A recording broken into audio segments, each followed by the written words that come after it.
All right, this is Corrie tenBoom, Keeper of the Angel's Den by Janet and Geoff Benge. We are on chapter 10, titled The Reading. Corrie looked up from the Gospel of Mark she was reading. Had someone stopped outside her cell door, or was it just her imagination? She had been alone in the cell for 6 weeks now, with nothing to keep her company except a troop of ants and the silent daily visit of the trustee to deliver food and empty her toilet bucket. When a key clicked in the lock, she knew she hadn't been imagining.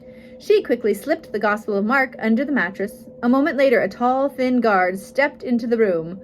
Corrie didn't recognize her as one of the usual guards. "tenBoom, follow me," she ordered in a gruff voice.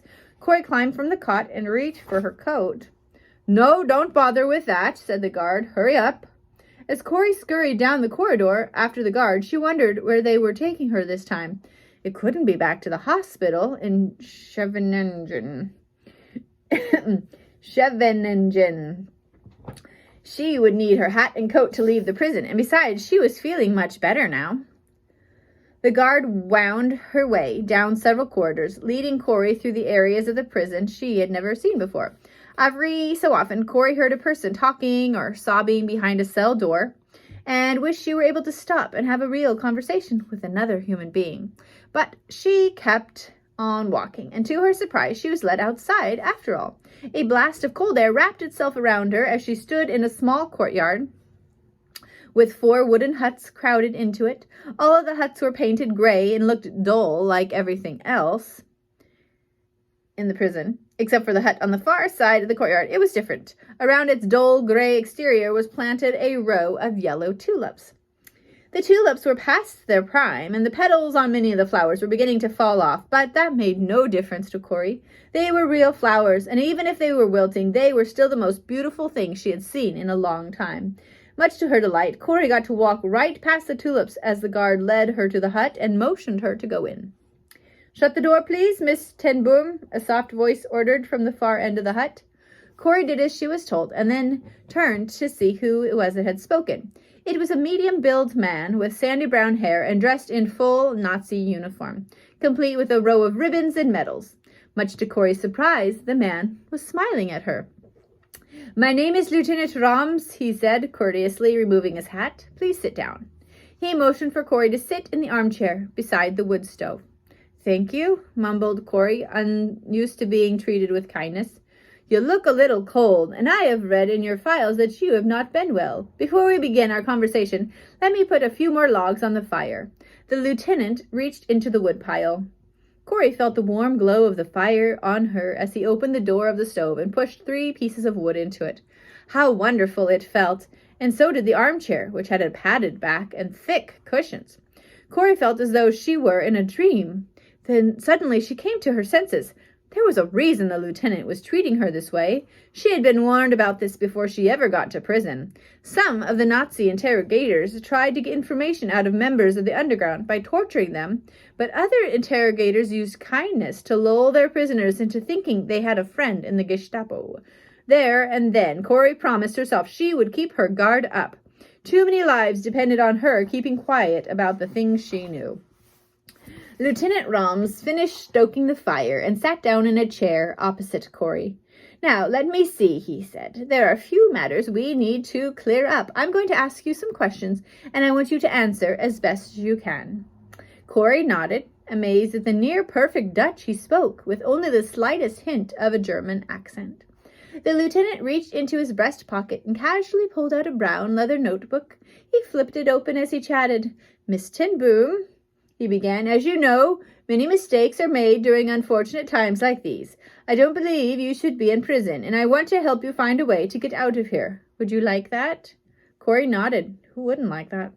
"But," he continued in a soothing voice, "I can help you only if you tell me the whole truth. If you tell me everything you know, I'll see what I can do for you." "How would that be?" he asked, smiling. Corrie smiled weakly back at him, trying to appear calmer than she really was.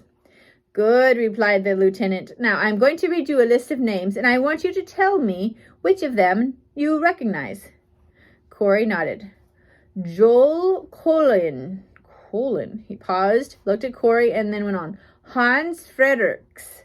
The list went on and on. Corrie relaxed and sank back into the warm embrace of the armchair as she listened. She had nothing to hide from the lieutenant. She really didn't recognize a single name on the list. She supposed the names were all members of the underground, but everyone she knew in the underground was called Schmidt. Corrie had no idea of their real names, so there was absolutely nothing she could tell him about the names in his little book. When the lieutenant had finished reading all the names, he looked at Corrie. "Are you sure you don't recognize even one of these names? It would be a great help to me, and it would help you too," he said softly. Corrie shook her head. "I don't know any of them," she said. For the next hour, Lieutenant Rums asked her all sorts of questions about the underground. Corrie had the impression he thought she was deeply involved in the business of getting extra ration cards, either by organizing raids on food offices or by using forged papers. Of all the things the underground did, this was the one area Corrie knew the least about what went on. She had only distributed the extra ration cards other members of the underground had obtained, so again it was easy for her to say nothing about how the underground got their extra ration cards. There was little she could have told him, even if she wanted to. Finally, Lieutenant Rums stopped asking specific questions and looked Corrie in the eye. I see you are an honest woman," he said. "Why don't I sit here and you tell me about the things you were involved in before you came to this prison?" Corrie eagerly sat up straight in the armchair. Now she had something to talk about. "Well, Lieutenant," she began, "my family and I have always been involved in telling others about Jesus Christ. Only the week before I was arrested, I visited one of the girls I had worked with for many years. She is mentally retarded, but I am sure she understands that God loves her." "What a stupid waste of time!" exclaimed the lieutenant. "Why would God love someone who is defective? What good is a religion that accepts half-wits into its midst? The Third Reich accepts only those among us who are worthy specimens." Corrie smiled. "I would like to tell you the truth, if I may, Lieutenant," she announced to him. The officer leaned forward in his chair. "Of course, go right ahead," he said, picking up a pencil. Corrie took a deep breath. She knew it was crazy to say what she was about to say to a Nazi officer, but it was the truth, and he had asked for it. "You and I are human, and we look on the outside of a person, but God looks at a person's heart. He knows whether there is light or darkness inside the person, and that is what is important to him." Lieutenant Rums did not say anything, so Corrie went on. "Some people have great darkness in their hearts. Are you one of those people, Lieutenant?" "Today's session is over," he replied coldly as he got up from his chair and flung the door open. "Guard," he yelled, "take this prisoner back to her cell." Corrie took one last look at the tulips as she was led from the lieutenant's office back to her cell. For the rest of the day, and well into the night, Corrie wondered whether she had done the right thing. She had made Lieutenant Rums angry, and he was the only person who had offered to help her get out of prison. Had she gone too far in telling him the truth? Surprisingly, the guard came for her the next morning, and the following 2 mornings after that. Each time, Corrie was taken to the tulip-encircled hut, and each time Lieutenant Rums was waiting for her with an extra log to stoke the fire. However, he did not ask her any more questions about the underground. Instead, he asked lots of questions about God and the Bible. He told Corrie that his wife and children were in Bremen, back in Germany, and every morning he hoped they had lived through another night. He also confided to her that some mornings he wished he hadn't awakened at all. He hated his job at the prison, and he hated being a Nazi, but he could see no way out. At last, Corrie understood what Betsy had been trying to tell her from the time the first German bombs had fallen on Holland. Many of the Germans were just as much victims of Adolf Hitler and his horrible Third Reich as were the Dutch. They too lived in fear for their lives and the lives of their families. After 4 visits, Lieutenant Rums announced he had finished his investigation and sent Corrie back to her cell for the last time. She didn't expect to see him again, but she was wrong. About a week later, her cell door swung open and the lieutenant himself was standing there. "Follow me," he said kindly. Corrie tried to straighten her matted hair as she stood up. She stepped into the corridor and followed the lieutenant.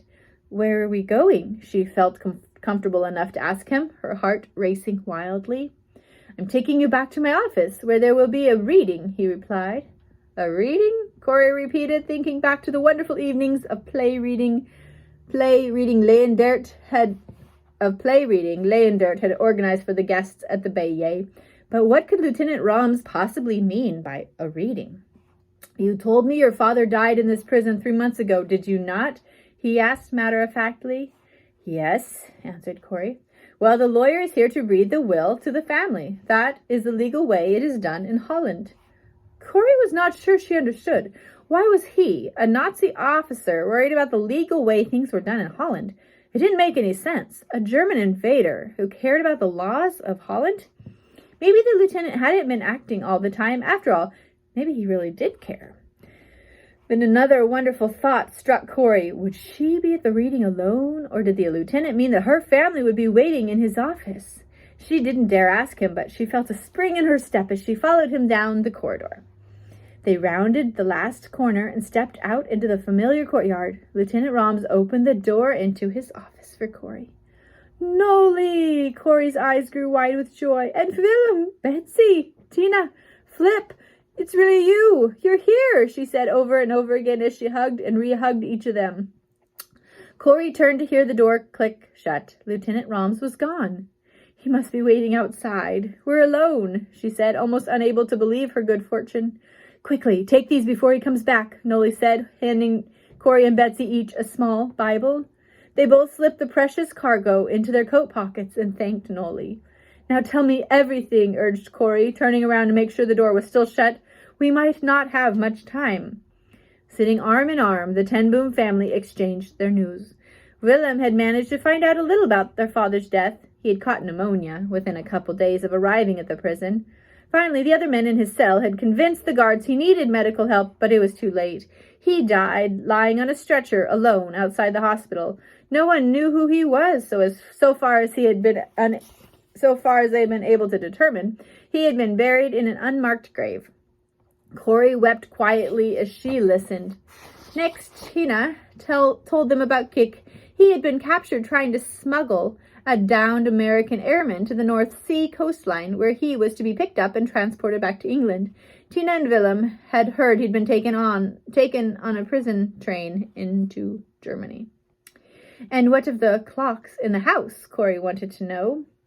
Flip told her the story. When everyone arrested at the Benge had been marched out of the police headquarters and onto the bus, Arnold had not been with them. Of course, he'd been trapped by the raid and was one of those hiding in the Angel's Den. His father was sure he had been at the Benge at the time of the raid, so he started asking questions among his friends. Did anyone know of someone at the Benge where a man in the underground... Did anyone know of somewhere in the Benge where a man in the underground might hide? Amazingly, one of the people he asked was the man who had built the hidden room. And once he found out who Arnold's father was, he gladly told him about the hiding place in the third-floor bedroom. Next, Arnold's father talked to a Haarlem policeman whom he trusted, and a plan was hatched. The following evening, the Gestapo The following evening, the Gestapo were going to hand over the job of patrolling the Benge to the local police. On the night of Wednesday, March 1st, 2 days after the raid, the Dutch policeman who took over from the Gestapo found the entrance to the Angel's Den and knocked on it. The wall slid open and out came 6 people. 4 Jews, Mary, Martha, Jussi, and Ronnie, and the 2 members of the underground, Hans and Arnold. Hans and Arnold thanked the policeman for rescuing them and slipped out onto the rooftop of the Benge. They jumped onto the roof of the house next door and disappeared into the night. The 4 Jewish guests waited quietly inside with the policeman until an underground worker came and guided them to safety. Then the policeman slid the door of the Angel's Den closed and went back to standing guard outside the Benge. As far as Flip knew, the Gestapo still hadn't found the Angel's Den. Corrie could hardly believe what she was hearing. She had been so worried about the guest. Silently, she thanked God. There were still good men in Holland, like the policemen who had risked their lives for the guests at the Benge. Just as Flip finished telling the story, the door opened, and Lieutenant Roms stepped inside. Has the will been read yet? He asked politely. The Dutch lawyer, who had been standing in the corner of the room, indicated it had not, and then opened a large envelope, pulled out a document, and began to read. There were no surprises in the will. Casper tenBoom's only belonging of any value was the Benge and its clock shop, which he left to Betsy and Corrie, as long as they chose to live there. When the reading was finished, the lieutenant walked over to Corrie. You must go now, he ordered. Corrie took one long last look at her brother and sisters and stumbled out the door. She could hear Betsy being escorted out behind her. When she got back to the cell, she felt lonelier than ever. She lay on her cot and relived every moment of the visit. She was worried about Willem and Betsy. Although Willem was out of prison, he looked thin and weak, and Betsy, with her blood disease, was paler than Corrie could ever remember seeing her. Corrie also thought about her father's will. The words the lawyer had read echoed in her mind. Elizabeth and Cornelia can have the Benge as long as they choose to live there. After all the family had been through there, Corrie couldn't imagine living anywhere else but in that wonderful house on Bart-Jordastraat in Haarlem. But before she could live there again, she had to survive her present night.